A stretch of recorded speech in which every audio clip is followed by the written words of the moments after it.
Bonjour tout le monde et bienvenue dans cette petite vidéo dans laquelle nous allons voir comment tracer une fonction sur GeoGebra et comment déterminer des valeurs particulières pour nous permettre de résoudre des problèmes comme l'activité sur le code de la route. Alors je rappelle l'histoire. On observe que sur l'autoroute, la vitesse est limitée à 130 km/h sur route sèche et 110 sur route mouillée ou partant de pluie. La distance d'arrêt se décompose en deux parties, le temps de réaction, le temps qu'on met pour voir qu'il faut freiner, et ensuite la distance que met la voiture pour s'arrêter, ce qu'on appelle la distance de freinage. Les ingénieurs ont modélisé ces fonctions, cette distance de freinage par une fonction qui dépend de la vitesse au carré et d'un coefficient qu'on appelle le coefficient d'adhérence, qui est de 0,8 sur route sèche et de 0,4 sur route mouillée. La question qu'on peut se poser, c'est pourquoi avoir choisi 110? Est-ce que la distance d'arrêt est la même à 110 sur route mouillée qu'à 130 sur route sèche? Voilà, donc l'idée c'est de tracer les fonctions sur route sèche et sur route mouillée et de comparer les distances de freinage et distances d'arrêt dans les deux cas. Alors, on veut tracer cette fonction. Alors, je rappelle que c'est la somme d'une parabole et d'une fonction linéaire. Alors, si je veux, comme activité, tracer chaque partie, tracer la fonction linéaire, je vais sur GeoGebra. En bas, j'ai une fenêtre qui s'appelle saisie, tout en bas à gauche, vous voyez ici. Ici, vous écrivez la fonction f, entre parenthèses, x, est égal à, par exemple, x divisé par 3,6. Donc je rappelle que c'est une fonction linéaire. On a bien une droite qui passe par 0. On est bien dans une situation de proportionnalité. Si maintenant je veux tracer la parabole, alors je vais l'appeler g parce que si j'appelle f, il va me l'effacer. Donc g de x est égal à x au carré. Alors pour le carré, c'est vrai qu'il y a une petite touche, un petit 2 à gauche du clavier, mais on va plutôt utiliser le chapeau. Alors à côté du P, à droite de P, vous avez un chapeau. Vous appuyez dessus, il se passe rien, c'est normal, mais dès que j'appuie sur le 2, vous voyez, il m'a mis chapeau 2, ce qui veut dire puissance 2. Ensuite, c'est divisé par 254 fois 0,8, et là aussi, attention, vous voyez qu'il y a une grande barre, ça veut dire que c'est divisé par tout ça, et donc je dois mettre des parenthèses.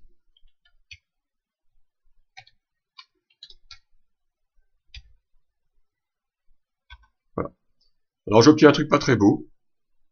Je peux dézoomer, je peux déplacer mon graphique pour obtenir quelque chose d'un peu plus joli. Donc je puisse bien voir une parabole.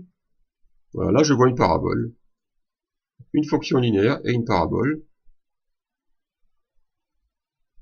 Maintenant, moi, ce que je veux étudier, c'est la somme des deux. Donc je vais tracer, je vais les remplacer maintenant. F de x égale x au carré, divisé par, on voit la parenthèse, 254 multiplié par 0,8, fermez la parenthèse, plus x divisé par 3,6.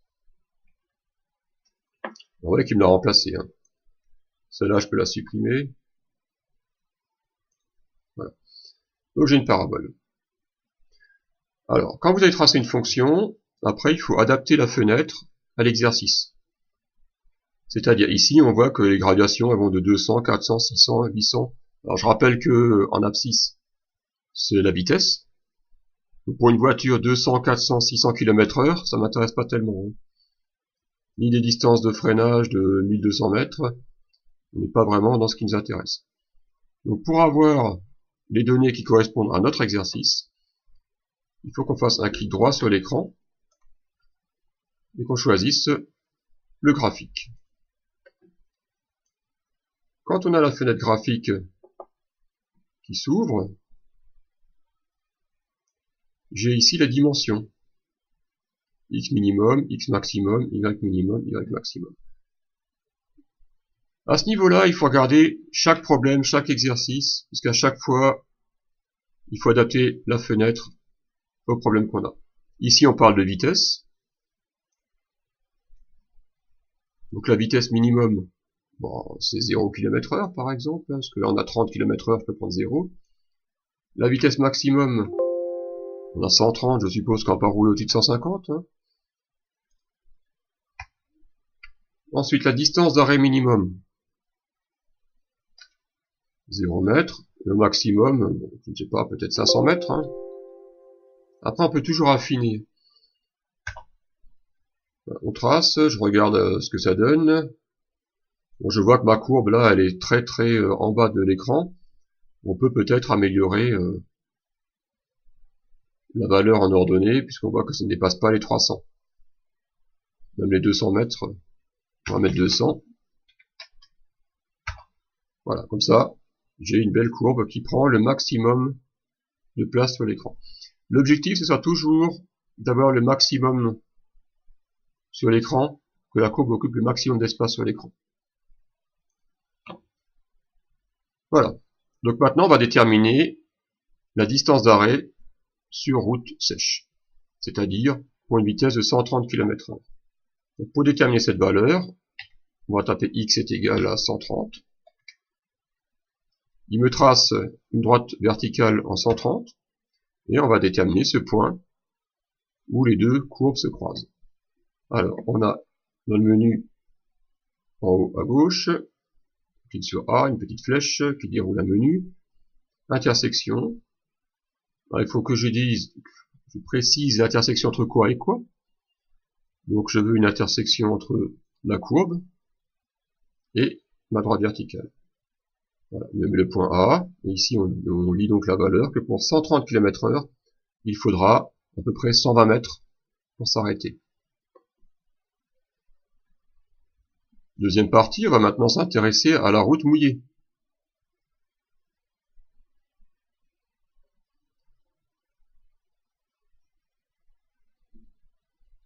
Donc sur route mouillée, je rappelle que le coefficient change, hein, il passe à 0,4. Donc je vais écrire une nouvelle formule, une nouvelle fonction, je vais l'appeler G cette fois-ci, hein, pour qu'il ne m'efface pas la première. G de x est égal à x puissance 2, divisé par, ouvre la parenthèse, 254 multiplié par 0,4 cette fois-ci, hein, plus x divisé par 3,6. Alors, qu'est-ce qui s'est passé là? J'ai fait une petite faute. J'ai oublié le égal. Voilà. Non. Je ne peux pas le multiplier. Là.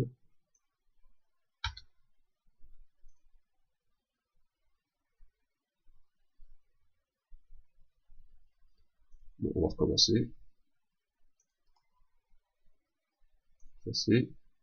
Voilà. G de x est égal à x au carré divisé par 200. On voit la parenthèse, hein, on n'oublie pas.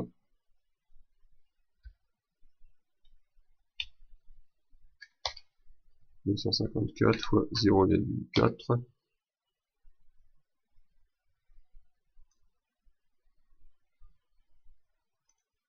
Ferme la parenthèse, voilà, plus 3, plus x divisé par 3,6. Voilà, cette fois-ci c'est bon.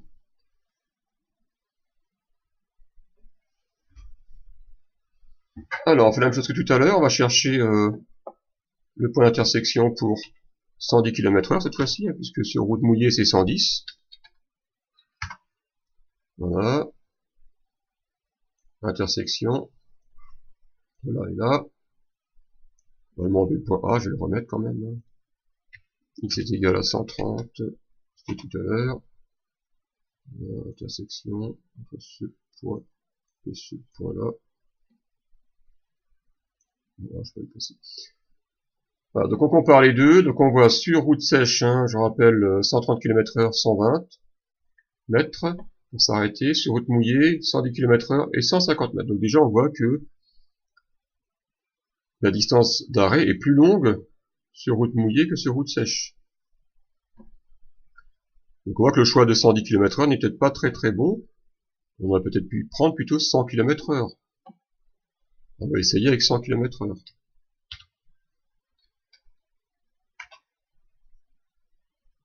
Avec 100 km/h. On voit qu'on a 126 mètres, on s'y rapproche. Maintenant, si on veut déterminer la valeur exacte, on va faire le contraire. On va chercher pour quelle valeur de x on a 120 mètres, ou 119,28. Je vais arrondir à 120. Y égale 120. Donc cette fois-ci, c'est y qui fait 120. Et on va chercher le point d'intersection ici. On va conserver un petit peu beaucoup de choses. On va supprimer... on va cacher ça. On va cacher les autres. Voilà. Et en décochant, on cache tout. Les points d'intersection aussi, je vais les cacher. Voilà. Là, du coup, j'ai caché l'autre. Voilà. On va le remettre. Donc pour 120 km/h, pour 120 mètres, pardon, le point d'intersection entre là et là. Voilà. Donc sur route sèche, il faudrait le point F, il faudrait rouler à 97 km/h.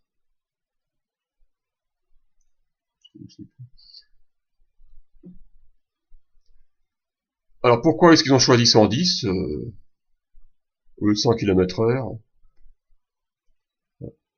Je vous laisse proposer des explications diverses et variées. En tout cas, l'objectif là, c'était de bien voir comment on traçait une fonction, comment on déterminait des points d'intersection, et comment changer la fenêtre pour l'adapter au mieux à l'exercice qui nous concerne. N'hésitez pas à revoir cette vidéo pour d'autres problèmes, afin de transposer la méthode à d'autres situations.